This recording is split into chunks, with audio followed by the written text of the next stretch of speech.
Hotel style plane சால்னா வைக்க போகிறேன். ஒன்று லவங்கம் 3 ஐஸாக விட்டுனா கலர் மாறி போயிடும் அந்த சால்னா. இடியாப்பம், இட்லி, பூரி, தோசை. பிளேன் சால்னா ரெடி ஆயிடுச்சு. பேக் சாலை ஊற்றிருக்கோம். அதை இப்போ சால்னா ஊற்றி சாப்பிட போகிறோம். அடடா வேறு லெவலாக இருக்குங்க.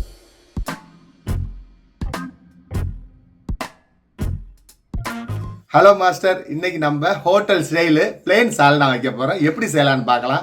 இது வந்து பூரி, சப்பாத்தி, தோசை எல்லாத்துக்கும், அதான் பிரியாணி கூட சாப்பிட்லாம். ஒரு 5 to 6 பேர் சாப்பிட்ற மாதிரி செய்கிறோம். எப்படி செய்யலான்னு பார்க்கலாம் வாங்க. பட்டை 1, லவங்கம் 3, ஏலக்காய் 2, அன்னாசி பூ 1, பிரிஞ்சி இலை 1, பூண்டு 4, ஒரு சின்னதாக இஞ்சி ஒரு துண்டு, 10 சின்ன வெங்காயம், பல்லாரி சின்னதாக 2, தக்காளி 1, எலுமிச்சம்பழம் ஒரு அரை பழம், உருளைக்கிழங்கு 1, பீன்ஸ் 1, கேரட் 1, தேங்காய் ஒரு அரை மூடியில் ஒரு 3/4 பங்கு எடுத்துக்கலாம், பொட்டுக்கல்ல ஒரு கைப்பிடி, முந்திரி 6 பீஸு, புதினா கொஞ்சம், மல்லி கொஞ்சம், 5 பச்சை மிளகா, உப்பு தேவைக்கு, இஞ்சி பூண்டு சின்ன வெங்காயம் 3 க்ளீன் பண்ணிவிட்டு பேஸ்ட்டை அரைச்சிக்கலாம். இஞ்சி பூண்டை பேஸ்ட் பண்ணிக்கலாம், ஃபைன் பேஸ்ட்டாக.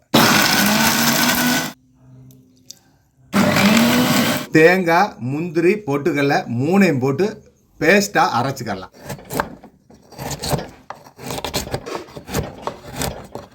நம்ம அதே ஜாரில் தேங்காய், பொட்டுக்கல்ல, முந்திரியாக அரைச்சிக்கிறோம் ஃபைனாக.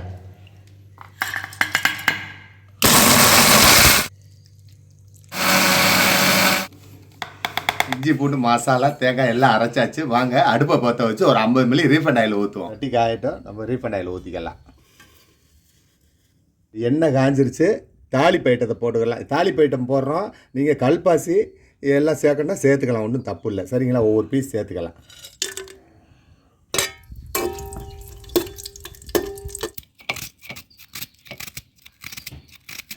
ஏலக்காய் பொரிஞ்சிருச்சு. நம்ம நறுக்கி வச்சுருந்தா பல்லாரியை போட்டுக்கலாம். நம்ம பல்லாரி வந்து முருவலை ஆக தேவையில்லை, அதாவது கண்ணாடிப்பாக தான் வந்தால் போதும். அல்டிமேட்டாக இருக்குங்க அந்த சால்னா. அதாவது கறி போடாமல் எம்டியாக நம்ம கண்ணாடிப்பாக தான் வந்துருச்சு. இஞ்சி பூண்டு சின்ன வெங்காயம் பேஸ்ட்டை போட்டுக்கலாம். அப்படி சிம்லேயே தாங்க நடக்குது இந்த ப்ராசஸை.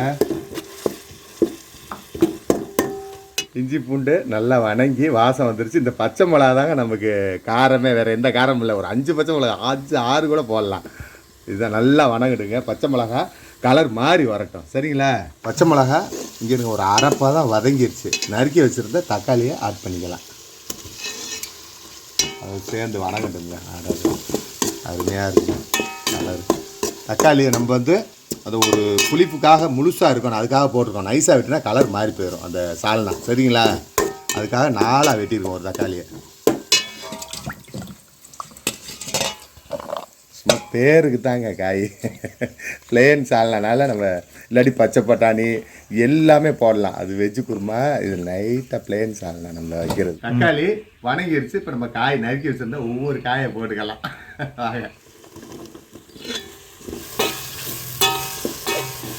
நம்ம காய்க்கு தகுந்த உப்பை போட்டு புதினா மல்லியை போட்டு கொஞ்சம் தண்ணி ஊற்றுவோம் வேறு. சரிங்களா, கொஞ்சம் லைட்டாக உப்பு போட்டுக்கலாம். காய்க்கு தகுந்த மாதிரி புதினா மல்லியை ஆட் பண்ணிக்கலாம். நம்ம 1/2 லிட்டர் எடுத்து வச்சுருக்க தண்ணி ஒரு 1/4 லிட்டர் ஆட் பண்ணுவோம். மூடியை போட்டுக்கலாம். நம்ம இப்போ ஒரு 1/4 லிட்டர் தண்ணி ஊற்றி கொதிக்க வச்சுருக்கோம். காய் வெந்த ஒட்டி முந்திரி தேங்காய் பொட்டுகளை அரைச்சி வச்சுருவோம், போடுவோம். உப்பு ஒரு பார்த்துட்டு புளி பார்த்துட்டு ஒரு 1/2 எலுமிச்சம்பழத்தை ஊற்றுவோம். அது வரைக்கும் மாதுளை ஜூஸ் கொஞ்சம் கொடுத்தாங்க வீட்டில், பேரிச்சம்பழம் மாதுளை. குடிச்சிட்டு வேலையை பார்ப்போம். ஒரு 5 to 6 பேர் சாப்பிட்லாம். சூப்பராக சாப்பிட்லாங்க, ஸ்மூத்தாக இருக்கும். வாங்க பார்ப்போம். உருளைக்கிழங்கு, பீன்ஸு, கேரட்லாம் நல்லா வெந்துருச்சு. வாங்க தேங்காவை ஆட் பண்ணிக்கலாம். தேங்காய், முந்திரி, பொட்டுக்கலை 3 இது கொஞ்சம் அயில வைப்போம். நம்ம 1/4 லிட்டர் தண்ணி வச்சுருந்தோம், அதையும் சேர்த்துக்கிறோம். 1/2 லிட்டர் எடுத்துருந்தோம். உப்பு லைட்டாக கம்மியாக இருக்குது, போட்டுக்கலாம். ஒரு 1/2 எலுமிச்சம்பழம் புளிஞ்சு விட்டுக்குவோம். நல்ல விதையை எடுத்துக்கலாம். நல்லா கொதிச்சு தேங்காய் கொதிச்சு வரட்டும். ஸ்டவ் ஆஃப் பண்ணிக்கலாம். கொதிச்சு வருது பாருங்க. அப்படியே இந்த முந்திரி வாசம் கம்ம கொண்டு அடிக்கும் பிளேன் சால்னா. அது திக்கு கிடைக்கிற வரையும் தேங்காய் இந்த பச்சை வாசம் போகிற வரையும் கொதிக்கிறீங்க பாருங்கள். அப்படியே வருது பாருங்க. சூப்பராக பிளேன் சால்னா நல்லா கொதிச்சிருச்சு. இப்போ நம்ம அடுப்பை ஆஃப் பண்ணிக்கிறோம்.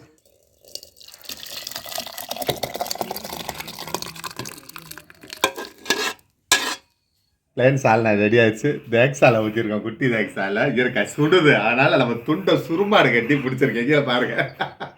வாங்க நம்ம இப்போ ஒரு ஸ்பெஷல் ஐட்டத்துக்கு ஊற்றி சாப்பிட போகிறோம். அது என்னன்னு பார்ப்போம். வாங்க.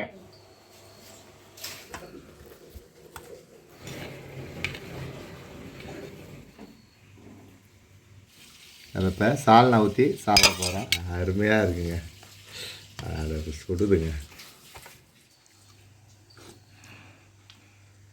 அடடா வேறு லெவலாக இருக்குங்க. இதே மாதிரியே இதே அளவில் 5 பேர்த்துக்கு 5 to 6 பேர்த்துக்கு நீங்கள் செஞ்சு பாருங்கள். இடியாப்பம், இட்லி, பூரி, தோசை எல்லாத்துக்கும் டாப்பாக இருக்கும்.